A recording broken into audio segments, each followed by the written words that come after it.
आज ऐसे देश में जहाँ पे इतनी गरीबी है, इतनी बेरोजगारी है, वहाँ पे नीट एग्जाम क्लियर करना और जेईई क्लियर करने का मतलब होता है कि आपको नौकरी मिल गई और कोई मतलब नहीं होता है। इसीलिए इतना महत्व दिया जाता है। पूरी जिंदगी की उम्मीदें उस एक एग्जाम पे टिका दी जाती हैं कि आप अगर ये एग्जाम क्लियर कर देंगे तो आपका भविष्य सुरक्षित है, आपके परिवार का भविष्य सुरक्षित है। मोदी देश भर में आके वो बोलते हैं कि हमको सोना खरीदना नहीं है, खाना का कम कर देना चाहिए, फ्यूल का कंजम्पशन कम कर देना चाहिए। शायद कुछ दिनों में वो आकर ये भी बोलेंगे कि छात्रों को हायर एजुकेशन में जाना बंद कर देना चाहिए, शायद शाखा में जाना स्टार्ट कर देना चाहिए, ताकि 2047 में जो विकसित भारत को बनाना चाहते हैं उसका सपना पूरा कर सके। किस चीज पे इंक्वायरी कर रहे हैं? और अभी जो चीज पता चला है कि जिन लोगों का गिरफ्तारी की गई है, 5 लोगों का, बताया जा रहा है कि वो बीजेपी के समर्थक है, बीजेपी के लोग हैं वो, तो क्या कार्रवाई करेंगे आप उनके ऊपर? कैसे जस्टिस दिलाएंगे उन स्टूडेंट्स के साथ जो आज इस नीट में बैठे थे? आप 2 साल 3 साल अपने कमरे में बंद रख के, कोचिंग के धक्के खा के, गर्मी में ठंड में पढ़ के आप जब एग्जामिनेशन देने जाए द डे और वो आपको 2 दिन बाद पता चले कि वो खत्म नहीं हुआ है, आपको दोबारा देना पड़ेगा, तो आप डिप्रेस हो सकते हो, आप एंग्जाइटी अटैक्स आ सकते हैं, आप पैनिक अटैक्स आ सकते हैं। पीएचडी में भी आप जब जाते हैं तो देखते हैं कि बहुत सारे लोग अगर क्वालिफाई भी कर देते हैं तो इंटरव्यू में उनके कास्ट देखकर, उनकी जाति देखकर उनका मार्क्स नहीं देता है। तो एजुकेशन ऑलरेडी बर्बाद हो चुका है, सरकार ने ऑलरेडी खत्म कर दिया। अगर थोड़ी बची भी है उसे भी एक कोशिश में है कि खत्म कर दी जाए। नमस्कार, मैं हूँ शमशी फिरदौस, आप देख रहे हैं इनकलाब हिंदी। इस वक्त हम मौजूद हैं दिल्ली के जंतर मंतर पे। मेरे पीछे आपको साफ दिख रहा होगा भीड़। ये भीड़ कोई मामूली भीड़ नहीं है, ये भीड़ प्रदर्शन हो रहा है उसके खिलाफ जो नीट यूजी परीक्षा 2026 का पेपर लीक हुआ है। बच्चे एग्जाम देके घर आ गए और पता चल रहा है कि पेपर जो है लीक हो गया और कैंसिल हो गया है। इन बच्चों में गुस्सा साफ नजर आ रहा है। ये बच्चे सरकार से क्या चाहते हैं और क्या इनकी मांग है, आइए सीधा बात करते हैं छात्रों से। नीट यूजी परीक्षा 2026 बीते दिन समाप्त हुई है। बच्चे एग्जाम दे के अपने घर वापस लौटे नई उम्मीद के साथ, लेकिन अगले ही दिन ये पता चलता है कि पेपर लीक हो गया है। अब पेपर लीक होने के बाद ऐसा भूचाल फटा है कि बच्चे भी कंफ्यूज हैं कि मेहनत करें दोबारा रिकंडक्ट एग्जाम देने के लिए, या फिर भविष्य की चिंता करें, या फिर जो बिल्कुल ही खत्म जो सिस्टम है उस पर भरोसा करें। हमारे साथ मौजूद है नेहा, इनसे हम जानने की कोशिश करेंगे इन सारे मामले पे आपकी क्या राय है, क्या बोलना चाहेंगे आप? बहुत सिंपल सी राय है कि आपने एक ऐसा सिस्टम क्रिएट कर दिया है ये एग्ज़ाम करवाने का, एग्ज़ाम की तैयारी करवाने का, जिस सिस्टम में फंस गया है इस देश का स्टूडेंट। पेपर लीक और ना पेपर लीक का वो कोई दिक्कत नहीं है, मतलब दिक्कत है, मैं कह रही हूँ उस पर डिपेंडेंट नहीं है। जिस साल पेपर लीक की खबरें नहीं भी आती हैं उस साल भी ये विशियस साइकिल कंटिन्यू करता रहता है। कैसे? पहले तो आप प्राइवेट एजुकेशन को 10वीं 11वीं 12वीं 9वीं की जो पढ़ाई हो रही है आपने उसको रिडंडेंट कर दिया है, क्योंकि कोई भी इंसान ये मानता ही नहीं है कि स्कूलों में पढ़ाई करके किसी का कम्पिटिटिव एग्जाम निकल रहा है, तो आपने उसको रिडंडेंट कर दिया है। उसकी जगह आपने क्या इस्टेब्लिश किया है? एक पूरा सिस्टम क्रिएट कर दिया है जिसके तहत प्राइवेट कोचिंग में ही अगर आप पढ़ेंगे तो आपका जेईई नेट ये सब निकल सकता है, उसके अलावा कोई चांस ही नहीं है। कि ये पेपर लीक जो हुआ है ये पहली बार नहीं हुआ है। मुझे याद है कि 2024 में भी नीट का पेपर पहले लीक होता है, उसके कुछ दिनों बाद जब यूजीसी नेट का पेपर होता है वो भी लीक हो जाता है। और पिछले 10 सालों में 89 से ज़्यादा पेपर लीक इस सरकार में हुए हैं और उन पेपर लीक की कोई जवाबदेही तय नहीं होती है। 2024 में जब नीट का पेपर लीक होता है उस समय जो एनटीए के हेड थे सुबोध कुमार, उनको हटाने की जगह कि एक जवाबदेही तय हो कि पेपर लीक कैसे हुआ, उनको सरकार मिनिस्ट्री में पोर्टफोलियो दे देती है, उनका प्रमोशन कर देती है। तो जो दिखाता है कि जो इस सरकार का जो चरित्र है वो किस तरह से जो छात्र विरोधी है, शिक्षा विरोधी है। और एनटीए जो है वो जो नेशनल टेस्टिंग एजेंसी के नाम से जानी जाती है वो आज कहीं ना कहीं नेशनल थेफ्ट एजेंसी बन के रह गई है, जो छात्रों को जो भविष्य है उसके साथ लगातार खिलवाड़ कर रही है। और ये पेपर लीक कोई पहली बार नहीं है, ना ही आखिरी बार है, क्योंकि हर साल हम देखते हैं कि जब भी स्टूडेंट्स एग्ज़ाम हॉल में जाते हैं और एग्ज़ाम देकर आते हैं तो एक उम्मीद होती है कि और एक इंतज़ार होता है कि परिणाम हमें आएगा, और परिणाम के बदले अगले ही दिन हमें ये न्यूज़ आ जाती है कि पेपर लीक करा दिया गया है। तो इस वजह से आज हम यहाँ जंतर मंतर पहुँचे हैं प्रदर्शन करने के लिए, जिसमें हमारी मांग है कि ऐसी एजेंसीज़ जो शायद अकाउंटेबिलिटी लेने के लिए भी तैयार नहीं है, सालों साल जब ये खेल बना दिया गया है कि हर साल पेपर लीक करा दिया जाता है, और जो इनका चेयरमैन है धर्मेंद्र प्रधान है, जो शायद बैठे हुए इन कुर्सी पे पर इस कुर्सी के लायक नहीं है, और हर बार ये एक जुमला थमा देते हैं जो कहते हैं कि इस पर जांच की जा रही है, पर जांच के नाम पे कुछ ऐसा आता नहीं है। क्योंकि अगर हम बात करें आंकड़ों की तो आंकड़ा ये कहता है कि पिछले 10 साल में 89 पेपर है जो लीक कराए गए हैं, जिसमें से 48 पेपर ऐसे हैं जिसका रिटेस्ट कराया गया है। तो आप कौन सी इंक्वायरी कर रहे हैं, किस चीज़ पे इंक्वायरी कर रहे हैं? और अभी जो चीज़ पता चला है कि जिन लोगों का गिरफ्तारी की गई है, 5 लोगों का, बताया जा रहा है कि वो बीजेपी के समर्थक है, बीजेपी के लोग हैं वो, तो क्या कार्रवाई करेंगे आप उनके ऊपर? कैसे जस्टिस दिलाएंगे उन स्टूडेंट्स के साथ जो आज इस नीट में बैठे थे? उन माँ बाप को कैसे जस्टिस दिलाएंगे जो शायद एक बेहतर लाइफ जीने की उम्मीद में बैठे थे कि हमारा बेटा डॉक्टर बन जाएगा, हमारी बेटी डॉक्टर बन जाएगी तो हमारी बेहतर ज़िंदगी होगी? कैसे जस्टिस दिलाएंगे जो लोग सालों साल मेहनत करके इस नीट के एग्ज़ाम में बैठते हैं? और नीट जैसी ऐसी परीक्षा जो आज के टाइम में इतने लाखों के लोग बैठते हैं इस एग्ज़ाम में, और कई दफ़ा होता है कि स्टूडेंट्स एक बार में क्लियर भी नहीं कर पाते हैं तो फिर से बैठते हैं, मतलब। और ऐसे में सालों साल की मेहनत को आप एक चुटकी में ख़त्म कर देते हैं, एक पेपर लीक कर देते हैं तो मजाक बनाते हैं। और हमारी डिमांड ये है कि एनटीए का जो मॉडल रहा है one nation one testing agency का, वो फेल्ड मॉडल रहा है। इसके आप अलग अलग रीजंस देख सकते हैं, और प्राइमरी इसका प्राइवेट नेचर जो है, जो कि सरकार की जो रिस्पॉन्सिबिलिटीज़ होती है सरकारी इंस्टीट्यूशंस में एडमिशन देने की, उससे कहीं ना सरकार भाग रही है और उसको एक प्राइवेट फर्म के नाम पे उस जवाबदेही को वहाँ शिफ्ट कर दिया है। उस मॉडल के खिलाफ हम प्रोटेस्ट कर रहे हैं। हमारा दूसरा डिमांड ये है कि जो मिनिस्टर ऑफ एजुकेशन है उनको इसकी रिस्पॉन्सिबिलिटी लेनी चाहिए और उनको रेजिग्नेशन देना चाहिए। आपको समझना पड़ेगा कि आप किस इशू के साथ डील कर रहे हैं। एजुकेशन इस देश के लिए, एक डेमोक्रेसी के लिए और या फिर एक इकोनॉमी के लिए बहुत इंपॉर्टेंट सेक्टर है, और हेल्थ एजुकेशन तो और ज़्यादा इंपॉर्टेंट सेक्टर है, जहाँ की इसकी एक क्वालिटी रही है कि ये सोशल जस्टिस को, जेंडर जस्टिस को इंश्योर कर सके। मैं असम से आता हूँ, और अगर आप वहाँ की एक एजेंसी की बात रही है, नीट का जो वहाँ पे कंडक्ट हुआ था अभी हालांकि में, वहाँ एक टेस्टिंग एजेंसी ने 15 मिनट बाद एग्जामिनेशन स्टार्ट किया था और उसको टाइम से ख़त्म कर दिया था।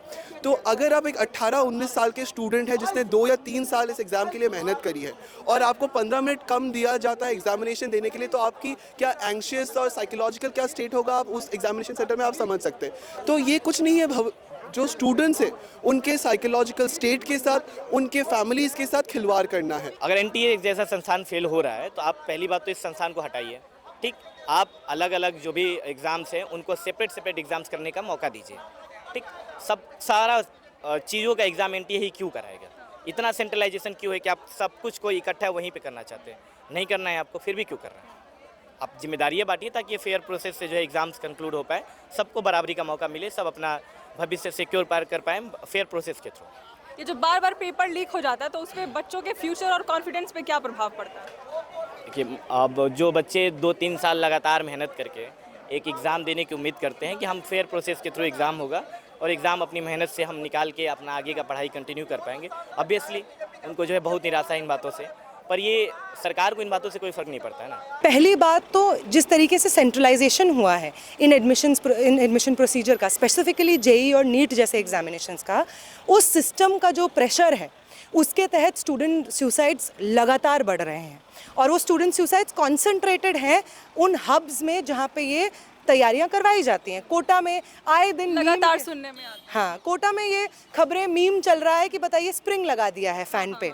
देखने वाले को लग सकता है हास्यास्पद बात, लेकिन कितनी दयनीय बात है कि इस लेवल पे स्टूडेंट सुसाइड्स हो रहे हैं कोटा में, प्राइवेट कोचिंग का जो हब है, कि वहाँ पे आपको मैकेनिज्म बनाने पड़ रहे हैं कि स्टूडेंट सुसाइड करना चाहे भी तो ना कर ले। इसी तरीके से झारखंड में, बिहार में जो सेंटर्स हैं कोचिंग के, उन सेंटर्स में आपको मिल जा रहा है स्टूडेंट सुसाइड्स कॉन्सेंट्रेटेड है। तो ये पूरा सिस्टम इस तरीके से प्रेशर बना रहा है कि स्टूडेंट्स की मानसिक स्थिति बर्बाद हो चुकी है। देखिए, बीइंग स्टूडेंट मैं भी तैयार की हूँ, मैं भी तैयारी करती थी, तो किस तरह का एक इमोशन होता है हमारे एग्ज़ाम्स को लेकर, हमें पढ़ाई को लेकर, कि दिन रात करके एक पेपर के लिए तैयारी करना कि शायद इस बार हो सकता है कि हो जाएगा मेरा, और शायद अच्छा भी जाएगा पेपर और चला भी जाता है। तो मेंटल हमारा मतलब जो दिमाग है ना, उसी तरह से भी अपनी चीज़ों को रिएक्ट भी करता है जैसे हम प्रिपेयर करते हैं खुद को। तो बहुत सारी चीज़ें ऐसी होती है कि इमोशनली हम अटैच भी हो जाते हैं एक पेपर को लेकर, एक एग्ज़ाम को लेकर, और सिर्फ अटैचमेंट पेपर्स के लिए नहीं होती, हमारे माँ बाप के साथ भी होती है। एक इमोशन होता है हमारा जुड़ा हुआ है कि शायद एक बहुत अच्छा रिजल्ट आने वाला होता है। पेपर बच्चे देते हैं, लेकिन माँ बाप की उम्मीदें बच्चों से लगी होती है। बिल्कुल, जितने दिन रात हम अगर जग के तैयारी कर रहे हैं तो माँ बाप भी उसके लिए उतना ही मेहनत कर पा रहे होते हैं, वही रिसोर्सेज उनको देने में लगे रहते हैं कि किस तरह से, क्योंकि आज के टाइम में एजुकेशन जिस तरह से एक संस्था बन गई है खरीद बिक्री की, कि यहाँ पे एजुकेशन को बेचा जाता है। लोग मतलब लाखों रुपये देकर कोचिंग इंस्टीट्यूट जो माफियाएं होते हैं, वो इतने लाखों में पैसे लेते हैं इन 2 सालों में, 1 सालों का इतना फी होता है कि मतलब माँ बाप इस पैसे को चुकाते ही मतलब ख़त्म हो जाते हैं। पिछले 10 सालों में लगभग 89 पेपर लीक और एनटीए के द्वारा कंडक्ट कराए गए एग्जाम्स में से लगभग 10 पेपर लीक हुए हैं, 75 लाख स्टूडेंट्स इससे प्रभावित हुए हैं। इसके खिलाफ ये प्रोटेस्ट है और हमारी मांग है कि एनटीए को ख़त्म किया जाए। बेसिकली एक बिना कोई स्ट्रक्चर का संगठन है और धर्मेंद्र प्रधान जो शिक्षा मंत्री हैं वो इस्तीफा दें। तो पेपर लीक हो जाता है और क्योंकि साल भर हार्ड वर्क करते हैं स्टूडेंट्स, और जब पेपर लीक हो जाता है तो उनके मेंटल हेल्थ पे क्या इफेक्ट पड़ता है? तो यही है ना कि आप 2 साल 3 साल अपने कमरे में बंद रख के, कोचिंग के धक्के खा के, गर्मी में ठंड में पढ़ के आप जब एग्जामिनेशन देने जाए द डे, और वो आपको 2 दिन बाद पता चले कि वो ख़त्म नहीं हुआ है, अब आपको दोबारा देना पड़ेगा, तो आप डिप्रेस्ड हो सकते हो, आपको एंग्जाइटी अटैक्स आ सकते हैं, आप पैनिक अटैक्स आ सकते हैं। तो ये जो डेलिकेट स्टूडेंट है 18 इयर्स और 19 इयर्स के, जो आपका भविष्य है इस देश का, उसके अगर आपके मेंटल हेल्थ के साथ अपना खिलवाड़ कर रहे हो तो ये कोई अच्छी बात नहीं है। और दूसरी बात ये है कि इस जो टेस्टिंग एजेंसी का नेचर है वो बहुत एक्सक्लूजनरी है। आप देखोगे कि इसकी टेस्टिंग एजेंसी की जो सेंटर्स होती है वो दिल्ली के किसी दूर दराज में होगी, या फिर आपको, अगर आप किसी गांव से आते हो तो आपको 40-50 किलोमीटर दूर जाकर एक सेंटर में देना पड़ेगा। अगर आप ऑनलाइन वीडियोस देख सकते हो जहाँ पे एक स्टूडेंट 1 मिनट से लेट हुई थी और उसको एग्जामिनेशन देने नहीं दिया था। तो ये you are playing with the psyche of the students. And second thing is this कि इसका जो करप्शन का स्कैंडल आया है, ये कि कोई एक प्राइवेट एंटिटी करवा रहा है और उसमें करप्शन हो रहा है, इस तक सीमित नहीं है। आपको ये भी देखना होगा कि बीजेपी और उसके गवर्नमेंट के साथ कैसा नेक्सस बना हुआ है। जो प्रिलिमिनरी इन्वेस्टिगेशन हुआ है उसमें आपका एक बीजेपी आइडेंटिफाइड वर्कर आइडेंटिफाई हुआ है इस करप्शन में राजस्थान में, और उसकी फ़ोटो पाई जाती है minister of state education in Rajasthan. तो आपको समझना पड़ेगा कि कहीं ना कहीं गवर्नमेंट भी इसमें इन्वॉल्व है, और इसीलिए हमारा डिमांड है कि मिनिस्ट्री को इसकी अकाउंटेबिलिटी लेनी चाहिए। तो आपको क्या लगता है सरकार इस पे निष्पक्ष जांच करेगी और सही फैसला सुनाएगी? देखिए, हमें सरकार से बिल्कुल कोई उम्मीद नहीं है कि जिस तरह से सरकार का रवैया होता है स्टूडेंट्स को लेकर, तो 10 साल में शायद आज चीज़ें बदल जानी चाहिए थी, क्योंकि 10 साल से हम लगातार देख रहे हैं पेपर लीक जैसी चीज़ें आती होते रही हैं। और हमारी उम्मीद इसलिए भी सरकार से नहीं है कि क्योंकि हम देखते हैं कि जब भी हम सड़क पे आते हैं तो सरकार का हमारी तरफ रवैया क्या होता है। पुलिस डंडों से हमें पीटती है, जेलों में भर देती है, बसों में भर के डिटेन करके ले जाती है। आज भी आप देखे होंगे, आप प्रोटेस्ट में आप शामिल थे तो आपने देखा होगा कि किस तरह से पुलिस हमें यहाँ से भी धकेल के बाहर कर रही थी कि यहाँ से निकलिए, क्योंकि सरकार डरती है कि कहीं लोग पढ़ लिख जाएंगे तो लोग सवाल करने लग जाएंगे। तो सवाल से डर जाना तो बिल्कुल, तो हमारी उम्मीद कैसे होगी कि सरकार हमारे पक्ष में कुछ मतलब निरपेक्षता के साथ कार्रवाई करेगी। आज ऐसे देश में जहाँ पे इतनी गरीबी है, इतनी बेरोज़गारी है, वहाँ पे नीट एग्ज़ाम क्लियर करना और जेईई क्लियर करने का मतलब होता है कि आपको नौकरी मिल गई है, और कोई मतलब नहीं होता है। इसीलिए इतना महत्व दिया जाता है उसको। पूरी ज़िंदगी की उम्मीदें उस एक एग्ज़ाम पर टिका दी जाती हैं कि आप अगर ये एग्ज़ाम क्लियर कर देंगे तो आपका भविष्य सुरक्षित है, आपके परिवार का भविष्य सुरक्षित है। और इसीलिए इसी इनसिक्योरिटी का, इंस्टेबिलिटी का फ़ायदा उठाता है प्राइवेट कोचिंग माफिया का पूरा ये तंत्र।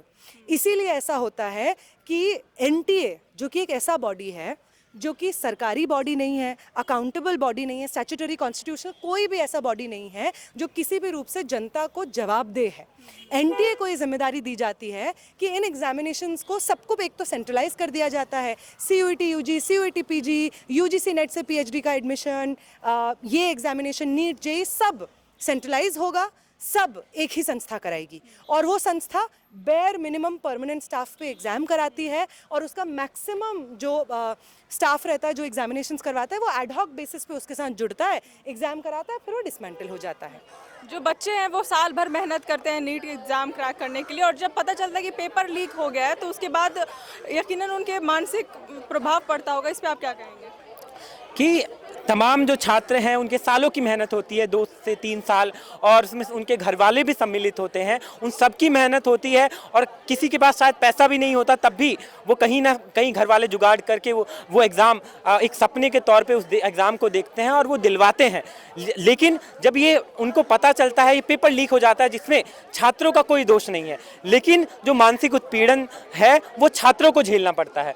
तो आपको देखेंगे कि किस तरह से आज देश की जो बदहाली है, उनके शिक्षा की बदहाली है, कि जो प्रधानमंत्री मोदी देश भर में आके वो बोलते हैं कि हमको सोना खरीदना नहीं है, खाना का कम कर देना चाहिए, फ्यूल का कंजम्पशन कम कर देना चाहिए, शायद कुछ दिनों में वो आकर ये भी बोलेंगे कि छात्रों को हायर एजुकेशन में जाना बंद कर देना चाहिए, शायद शाखा में जाना स्टार्ट कर देना चाहिए, ताकि 2047 में जो विकसित भारत वो बनाना चाहते हैं उसका सपना पूरा कर सकें।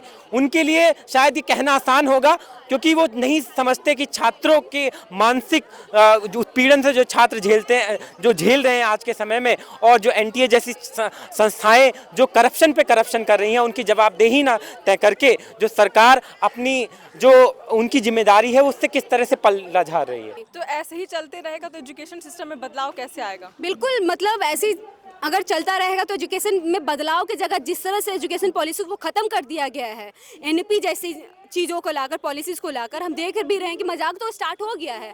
आप किसी भी तरह का एग्ज़ाम मतलब दे दीजिए, चाहे यूजी के एडमिशन में देख लीजिए, हर तरीके से किस तरह से रिजर्वेशन पॉलिसीज़ भी कितने होते हैं, उसको ख़त्म कर देना। फ़ी हाइक जैसे चीज़ थ्रू आउट द ईयर, मतलब हर साल बढ़ती जाती है, फ़ी हाइक होते रहते हैं।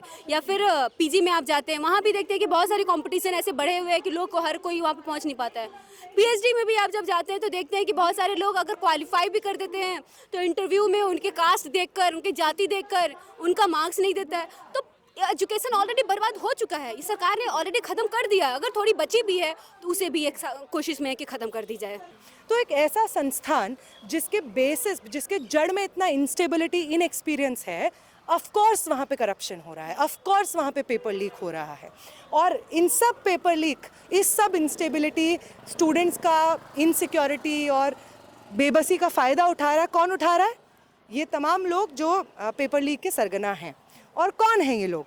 2024 में भी जब पेपर लीक होता है तो जय जालाराम ट्रस्ट नाम से एक ट्रस्ट होता है जिसके एक सेंटर में एग्ज़ाम किया होता है, और उस सेंटर से वो पेपर लीक होता है। फिर बाद में जब जय जालाराम ट्रस्ट की इन्वेस्टिगेशन होती है तो पता चलता है कि जय जालाराम ट्रस्ट को तो तमाम भाजपा के लोगों का संरक्षण मौजूद है। भाजपा के लोग आते जाते रहते हैं वहाँ पे, उसके जो केंद्र में व्यक्ति हैं उसको चलाने वाले उनसे मिलते रहते हैं। चुनाव के वक्त फंडिंग होती है, एक्सचेंज वहाँ पे समर्थन एक्सचेंज होता है, तो उसके सेंटर में वो मिलते हैं। इस बार जो पेपर लीक हुआ उसके सेंटर में कौन मिल रहे हैं? फिर से भाजपा के नेता उसके सेंटर में दिनेश बेनवाल मिल रहे हैं। हमेशा उसके सेंटर में, पेपर लीक के सेंटर में ऐसे लोग मिल रहे हैं जो कि रूलिंग पार्टी के साथ एसोसिएटेड हैं। तो पहले तो रूलिंग पार्टी एक ऐसा सिस्टम क्रिएट कर रही है जहाँ पे करप्शन और पेपर लीक की संभावना अपने आप में बढ़ जाती है। फिर रूलिंग पार्टी एनटीए जैसा एक ऐसा संस्थान क्रिएट कर रही है जिससे उसकी निजी जिम्मेदारी, शिक्षा मंत्रालय की निजी जिम्मेदारी से उसका हाथ छूट जाए। अगर कोई पेपर लीक हो तो बोल दे कि एनटीए की जिम्मेदारी है, धर्मेंद्र प्रधान क्यों लेंगे?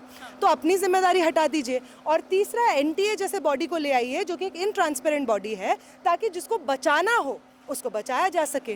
तो ये पूरा सिस्टम है जो आज के समय में एजुकेशन को डिक्टेट कर रहा है। प्राइमरी एजुकेशन को, स्कूली एजुकेशन को हायर एजुकेशन से जो सिस्टम जोड़ रहा है, ये है उसके जड़ में, जिसकी वजह से इस बार 22,80,000 स्टूडेंट्स का फ्यूचर है।